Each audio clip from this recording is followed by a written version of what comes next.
Hi guys, இன்றைக்கி நம்ம இந்த ட்ராமாவோட ஃபைனல் எபிசோட் தான் பார்க்க போகிறோம்.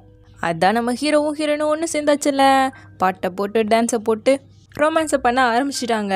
தென் இப்படியே கட் பண்ண நெக்ஸ்ட் டே அவளுக்கு கூடிக்க கொடுத்துட்டு ஒரு மாதிரி சிரிச்சுட்டு உட்காந்துட்ருக்கேன். என்ன சிரிக்கிற, இது எப்படி பண்ண, ரொம்ப ஸ்வீட்டாக இருக்கேன்னு கேட்கவும், உனக்கு கோல்ட் ட்ரிங்க் பிடிக்கும்ல, அது ஹெல்த்துக்கு நல்லதும் கூட, அதுதான் கொடுத்தங்கவும் அவள் டக்குன்னு கிஸ் பண்ணிட்டு ஸ்வீட்டாக இருக்கான்னு கேட்குறா. ரொம்ப ஸ்வீட்டாக இருக்குங்கவும், அப்போ உனக்கு இது பிடிச்சிருக்குன்னா டெய்லியும் இதை உன்னால் டேஸ்ட் பண்ண முடியும்னு சொல்லிட்டு ரெண்டு பேரும் இப்படி பேசிகிட்டு இருக்கேன். இதை சிவானும் சூவும் பார்த்துட்ருக்காங்க. சே, அவங்க ரெண்டு பேரும் எவ்வளோ சந்தோஷமாக இருக்காங்க. என்னோட காதல் எப்போதான் பூக்க போகுதோங்க. காதல்லாம் பூக்கும், அதுக்கு கொஞ்சம் பேஷண்ட்டாக வெயிட் பண்ணும். அவளை நல்லா கேரிங்கோட பார்த்துக்கணும். அப்படியே அந்த பூ மலர்றதுக்கு தண்ணியும் தேவை, சன்ஷைனும் தேவை, கூடவே எனர்ஜியும் இருக்கணும்னு சொல்லிட்டு போயிட. நீ எந்த மீனில் சொல்கிற அப்படி சொல்லிட்டு பின்னாடியே போயிட்டுருக்கான். ஓரளவு ஓகே சொன்ன மாதிரி தான்.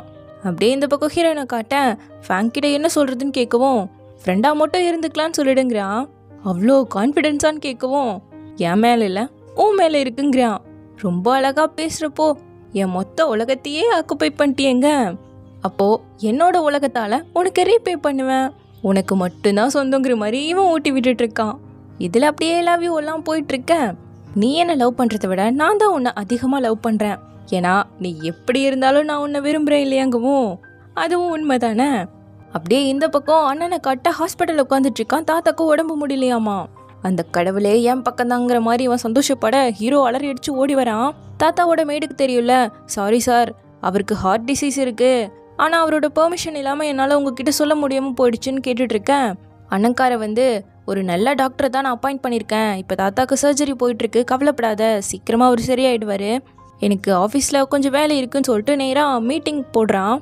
தாத்தாக்கு ரொம்ப முடியலன்னு சொல்லி அப்படியே பிட்டை இறக்கி, புது சேர்மேனை சூஸ் பண்ணி தானே ஆகணும், ஸோ எனக்கே உங்கள் சப்போர்ட்டை கொடுங்கன்னு சொல்ல, இவனோட ஆளு ஆமாம்மா இவரையே நம்ம செலக்ட் பண்ணிடலான்னு சொல்லவும், அது எப்படி, சேர்மேனுக்கு கொஞ்சம் உடம்பு முடியாமல் இருக்கும்போது நம்ம அப்புறமா இதை பார்த்துக்கலான்னு சொல்ல, என்னோட தாத்தாக்கு ரொம்பவே உடம்பு முடியல, தேறி வர்றது ரொம்ப கஷ்டம்.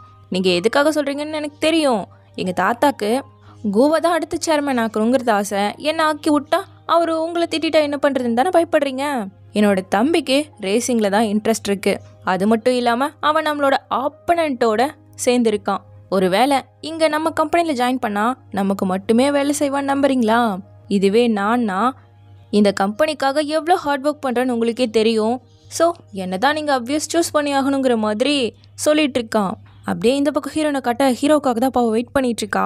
வந்ததும் தாத்தா எப்படி இருக்காங்கன்னு கேட்க, அவர் கொஞ்சம் மோசமான நிலைமையில் தான் இருக்கார், இன்னும் கோமா விட்டு எந்திரிக்கவே இல்லை. இந்த விஷயம் கம்பெனியில் வேற ஸ்ப்ரெட் ஆகிடுச்சு.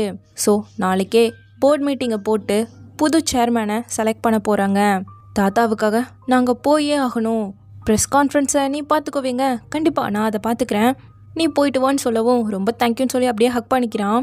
இங்கே பாரு ஷென்யி, ரேஸ்க்கு முன்னாடி மட்டும் நான் வரலன்னா எனக்காக வெயிட் பண்ணாத, நீ பார்ட்டிசிபேட் பண்ணி வின் பண்ணணும். நீ வின் பண்ணா நான் வின் பண்ண மாதிரி, நான் இல்லைங்கிறதுக்காக நீ கிவ் அப் பண்ணக்கூடாது. உன்னோட கனவை நீ ரிக்ரெட் பண்ணுற மாதிரி ஆயிடும்னு சொல்லி இவளுக்கு ஃபுல் சப்போர்ட் கொடுத்துட்ருக்கான். இப்போ நெக்ஸ்ட் டே ப்ரெஸ் கான்ஃபரன்ஸ் இருக்குன்னு சொன்னாங்க இல்லையா. ஹீரோயினை தான் கேள்வி மேலே கேள்வி கேட்குறாங்க. பையன் மாதிரி கெட்டப் போட்டு வந்ததெல்லாம் ஹைப்புக்காக தானா? ஒரு ஃபீமேல் ரேசராக கலந்துக்கிட்டா நீங்கள் வின் பண்ணிட முடியுமா? உங்களுக்கும் கூக்கு என்னதான் ரிலேஷன்ஷிப் போயிட்டுருக்குன்னு சொல்லிட்டு பயங்கரமாக கேள்வி கேட்க, முதல் விஷயம், நான் ஹைப்புக்காக இந்த டீமில் வந்து ஜாயின் பண்ணல. ரேசிங் என்னோட கனவு, அதை என்னோட திறமை மூலமாக தான் ஜெயிச்சு காட்டுவேன். அப்புறம் பொண்ணால் ஜெயிக்க முடியுமான்னு கேட்குறீங்களே, அதுக்கான பதிலை நாளைக்கு ரேஸ் ட்ராக்ல பாருங்க. பொண்ணு மட்டும் இல்லை, யாராக இருந்தாலும் ஸ்கில்லும் எபிலிட்டியும் தானே முக்கியங்க. எல்லாருமே இம்ப்ரெஸ் ஆகிட்டாங்க, பயங்கரமாக சியர் பண்ணுறாங்க. அப்படியே இந்த பக்கம் போர்ட் மீட்டிங்கை போட்டு நம்ம அண்ணனை தான் அடுத்த சேர்மனை செலக்ட் பண்ண போகிறாங்க.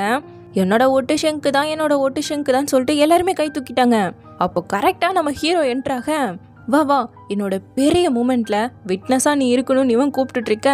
பின்னாடியே தாத்தா வருவாராம். எல்லாரும் மிரண்டாங்க. மற்ற எல்லாரையும் அனுப்பிட நான் தாத்தாவோட பேசணும், நீ போன்னு நம்ம ஹீரோவே அனுப்பி வச்சிட்டான். சரி சொல்லுன்னு சொல்லி இப்போ தாத்தா கேட்க, சின்ன வயசுலேருந்தே ஒவ்வொரு அடியையும் நீங்கள் சொல்கிறபடி தானே எடுத்து வச்சிட்ருக்கேன். உங்கள் வார்த்தையை மீறி நான் ஏதாவது பண்ணியிருக்கேனா? நம்ம கம்பெனியில் ஜாயின் பண்ணதுலேருந்து எவ்வளோ ஹார்ட் ஒர்க் பண்ணிகிட்ருக்கேன், இது எல்லாருக்குமே தெரியும். ஆனால் உங்களுக்கு மட்டும் தெரியாமல் போயிடுச்சுல. அவனுக்கு பிடிச்ச மாதிரி எல்லாத்தையும் பண்ணிகிட்ருக்கான். ஏன்னா அவனோட சர் நேம் கூங்கிறதால தானே. எனக்கு அந்த சர்நேம் இல்லாததால் நான் எவ்வளோதான் ஹார்ட் ஒர்க் பண்ணாலும் எவ்வளவுதான் திறமை என்கிட்ட இருந்தாலும் உங்கள் முன்னாடியே நின்னா கூட நான் கணக்கு தெரிய மாட்டேன் தானே. தாத்தா, உங்களுக்கே தெரியும் என்னோட சர்நேமும் கூதான். நான் தான் உங்களோட முதல் பேருங்க. நீ இன்னைக்கு பண்ணதுலையும் பேசினதுலையுமே தெரிஞ்சிருச்சு. அந்த சர்நேமை வச்சுக்கிறதுக்கு நீ டிசர்வ் கிடையாதுங்க. ஆமாம், எனக்கு ஒருத்தையில தான். இந்த ஃபேமிலியில் வந்து பிறக்கிறதுக்கும் நீங்கள் தாத்தாவா கிடைக்கிறதுக்கும் மட்டும்தான் நான் டிசர்வ் இல்லையாங்க. ஷிங், நான் ஏன் இத்தனை வருஷமும் பயஸ்டாக இருந்தேன்னு உனக்கு தெரியுமா? எல்லாம் உன்னோட பர்சனாலிட்டினால தான். நீ சக்ஸஸ்க்காக ரொம்ப அலையிற, எதிர்பார்க்குற. உன்கிட்ட மட்டும் என்னோட மொத்த குரூப்பையும் கொடுத்துட்டேன்னா இப்போ இல்லைனாலும் சீக்கிரமாகவே மொத்தமாக டிஸ்ட்ராய் பண்ணிடுவேன். நீ தப்பாக செய்ய போன விஷயம் எத்தனையோன்னு நான் தடுத்துருக்கேன். இப்போ வரைக்கும் நீ மாறவே இல்லை, அப்படியே தான் இருக்க. நீ என்னை ரொம்பவே டிசப்பாயிண்ட் பண்ணிட்டேங்க. சரி தாத்தா, நான் தான் உங்களை டிசப்பாயிண்ட் பண்ணிட்டேன்ல, அப்படி இதுக்காக உட்காந்து பேசிகிட்டு இருக்கீங்க. என்னை அனுப்பிட வேண்டியதானே ஒரே முட்டான்னு சொல்லிட்டு. முதல்ல நான் போகிறேன்னு சொல்லிட்டு போகவும் அவர் ஒரு நிமிஷம் கூப்பிட்டு, இதுதான் நல்லது. நம்ம குரூப்போட ஒரு பிரான்ச்சை உன் பேரில் எழுதியிருக்கேன். இதில் தான் உன்னோட நேர்மையையும் உன்னோட திறமையையும் என்கிட்ட காட்ட போகிறேன்னு சொல்லிட்டு ஒரு கம்பெனியவே இவன் பேரில் எழுதி வச்சு கொடுத்துட்டு போயிட்டாரு. இவன் இதை எக்ஸ்பெக்ட் பண்ணவே இல்லை. ஒரு பேரனா கூட ஏற்றுக்காம எதுவுமே நமக்கு தரமாட்டாருன்னு சொல்லி தான் அவன் இத்தனை நாளும் கேட்டவனாக இருந்தான். ஆனால் தாத்தா அவரோட அன்பை இந்த வழியில் காட்டிட்டு போயிட்டார் இல்லையா? அப்போவே அவனுக்கு கண்ணெல்லாம் கலங்கிடுச்சு. கட் பண்ணி இப்போ வீட்டில் ஹீரோவும் தாத்தாவும் பேசிகிட்டு இருக்காங்க. தாத்தா ஆக்டிங் தான் போட்டிருக்காரு, உடம்புக்கு ஒன்றும் ஆகலை. உங்கள் அண்ணனுக்கு பேராசை ரொம்ப அதிகமாக இருந்தது. இவன் என்னதான் ஃப்யூச்சரில் பண்ணுவானோன்னு வருத்தப்பட்டுட்டு இருந்தேன். ஒருவேளை என் மொத்த கம்பெனியும் அவன் பேரில் எழுதி வச்சிட்டேன்னா என்னோட வாழ்க்கையோட உழைப்பையே அவன் நாசம் பண்ணிட்டு போயிடுவான். அதனால தான் நான் இதை கொடுக்கல. இங்கே பாருகோ, இந்த டைம் வேணா என்னோட இல்னஸ் ஃபேக்காக இருக்கலாம், பட் எனக்கு வயசாயிட்ருக்கு. நம்மளோட பெரிய கம்பெனியை என்னால் மேனேஜ் பண்ண முடியாது. ஸோ நீ தான் திரும்பி வந்து எனக்கு ஹெல்ப் பண்ணும். ஒன்றும் அவசரம் இல்லை, நல்லா டைம் எடுத்து அப்புறமா என்கிட்ட சொன்னால் போதுங்க. அவனும் அப்படியே பார்க்குறான். உனக்கு ரேசிங் தானே ரொம்ப பிடிக்கும், கவலைப்படாத, அதுக்கும் நான் சப்போர்ட் பண்ணுவேன்னு சொல்ல தாத்தா சாப்பிடக்கூடிய டேப்லெட்டை கொண்டு வந்து கொடுக்குறாங்க. அது ஹார்ட் டிசீஸ்க்கு சாப்பிட்றது. அப்போது உங்கள் இல்னஸ் ஃபேக் இல்லையான்னு கேட்கவும், உண்மையோ பொய்யோ உனக்கு நாளைக்கு ரேஸ் இருக்குல்ல, போய் ரெஸ்ட் எடு போங்கவும், ஓகே தாத்தா எனக்கு கொஞ்சம் டைம் கொடுங்க, நீங்களும் பார்த்து இருங்கன்னு சொல்லிட்டு போகும்போது தாத்தாவும் குட் லக் சொல்லி அனுப்புகிறாரு. இந்த பக்கம் நம்ம ஹீரோயினை காட்ட அந்த ஜாங் இருக்கான் இல்லையா, அவன் ஆளை வச்சு சுற்றி வளைச்சிட்டான். நம்ம ஹீரோயினை கடத்திட்டான். அந்த ஃபோட்டோவை ஹீரோவுக்கு அனுப்பி இந்த லொக்கேஷனுக்கு வந்து சேருன்னு சொல்லி மிரட்டுறான். ஒரு குடவுன் மாதிரி இருக்கு, நேராக அந்த இடத்துக்கு வந்து தேட நம்ம ஹீரோயின் அங்கே தான் கட்டி போட்டு வச்சிருக்கான். அவள் வராதன்னு சொல்ல ஹீரோ வர தலையிலே அடிச்சு எல்லாரும் போட்டு மிதிச்செடுக்க ஆரம்பிச்சிட்டாங்க. இவளால் ஒன்றுமே பண்ண முடியல. உன்னோட கால் என்னால் தானே உடஞ்சிது, என்னை தயவு செஞ்சு மன்னிச்சிடுங்க. சாரி, வார்த்தையில் கேட்டால் சரியாயிடுமாங்க, இது நம்ம 2 பேருக்குள்ள பிரச்சனை தானே, ஷெனியை விட்டுரு, மற்றவங்க இதில் தலையிட வேணாம், நான் உனக்காக என்ன வேணா பண்ணுறேங்க. ஓ, ஹீரோவாக நடந்துக்க பார்க்குறியா, இவ்வளோ விடணுமா, சரி, ஆனால் அதுக்கு நீ மண்டி போட்டு கேட்கணுங்க. ஹீரோவால் முடியலையா? உடனே ஹீரோயின் கழுத்தில் கத்தி வச்சு மிரட்டவும் காலெல்லாம் பயங்கரமாக அடிச்சிருக்கானுங்க. ஸோ முடியாமல் அப்படியே மண்டி போட நம்ம ஹீரோயின் அழுகிறா. ஓ, இது என்ன முடிஞ்சிருச்சுன்னு நினைக்கிறேன்னு சொல்லிட்டு ஹீரோயின் அடிக்க ஹீரோக்கு கோவம் வந்துருச்சு. என்னடா ஓவரா துள்ளுறன்னு சொல்லி ஹீரோவை உதச்சி கீழே தள்ளி, உன் கால் மட்டும் இல்லை நீயே ரேஸ்க்கு கலந்துக்க கூடாதுன்னு சொல்லி காலில் குத்தி பயங்கரமாக தலையில் அடிச்சிட்டான். அப்போ தான் தெரியுது ஃபேங்க் ஆல்ரெடி லொக்கேஷன் அனுப்பிட்டு தான் வந்திருக்கான் நம்மால். ஸோ கரெக்டாக போலீஸ்லாம் வந்து இவங்கள பிடிச்சிட ஃபேங்கும் காப்பாற்றுறதுக்கு வந்துட்டான். ஆம்புலன்ஸில் ஹீரோவையும் எடுத்துகிட்டு போயிட்டாங்க. அடுத்த நாள் நம்ம ஹீரோயின் மட்டும்தான் ரேஸில் கலந்துக்கிறா. ஹீரோ ஹாஸ்பிட்டலில் இருந்து ஃபோனில் தான் பார்க்குறான். பயங்கர வெறியாச்சு நம்ம ஹீரோயினுக்கு, விடுவாலாம். ஸோ செம்ம ஃபர்ஸ்டில் வின் பண்ணுறது நம்ம ஹீரோயின் தான். அவார்டை கூட வாங்கலே, ஓடி நேராக ஹீரோ பக்கம் ஹாஸ்பிட்டலுக்கு தான் வரா. அவனோட கையை பிடிச்சிட்டு இவ அழுக, ஏன் அவார்டை கூட அக்செப்ட் பண்ணாமல் வந்துட்டேங்கவும் அதிகமாக அழுகிறா.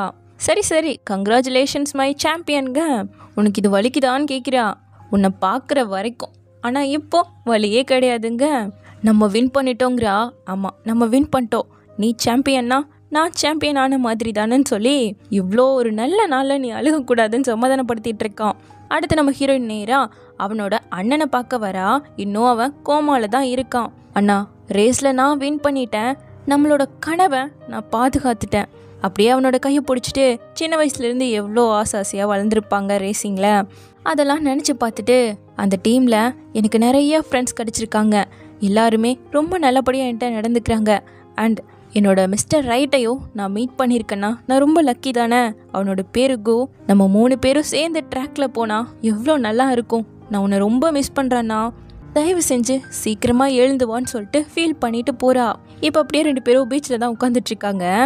நான் உன்னை முன்னாடியே பொண்ணுன்னு கண்டுபிடிச்சிருக்கணும். சின்ன சின்ன கால் நெயில் பாலிஷ்லாம் போட்டிருந்தல்லன்னு பேசிகிட்டு இருக்கேன். 2 பொண்ணுங்க பார்த்து ஏன் பசங்க எப்படி உட்காந்துருக்காங்க பாருடின்ட்டு போகவும், என்ன பார்க்குறீங்க, என்ன வந்து ஜாயின் பண்ணுறீங்களான்னு ஹீரோ கேட்டுட்ருக்கான்.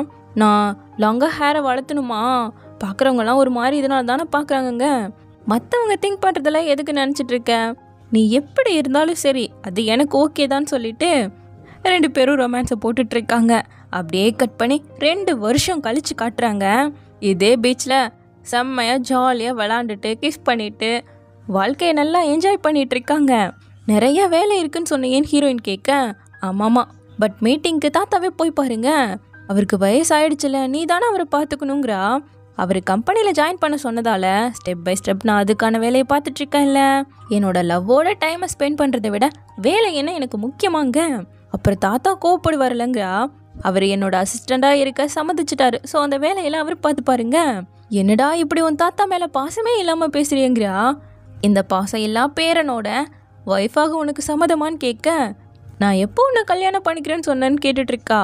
அவன் மண்டி போட்டு ப்ரப்போஸே பண்ணிட்டான். ரிங்கை காட்டி என்னை கல்யாணம் பண்ணிக்கிறியான்னு கேட்க, நம்ம ஹீரோயினுக்கு ஆனந்த கண்ணீர்லாம் வர ஆரம்பிச்சிருச்சு. என்ன பதில் சொன்னாலும் அப்படியே கட் பண்ணா, கூயிச்சன் என்னை மட்டும் கேட்ச் பண்ணிட்டேன்னா கண்டிப்பாக நான் உன்னை கல்யாணம் பண்ணிக்கிறேன்னு சொல்லிட்டு பயங்கர வேகத்தில் திரும்பவும் ரேசிங் பண்ண ஆரம்பிச்சிட்டாங்க. ஸோ இப்படியே ஹாப்பியாக இந்த ட்ராமா முடியுது.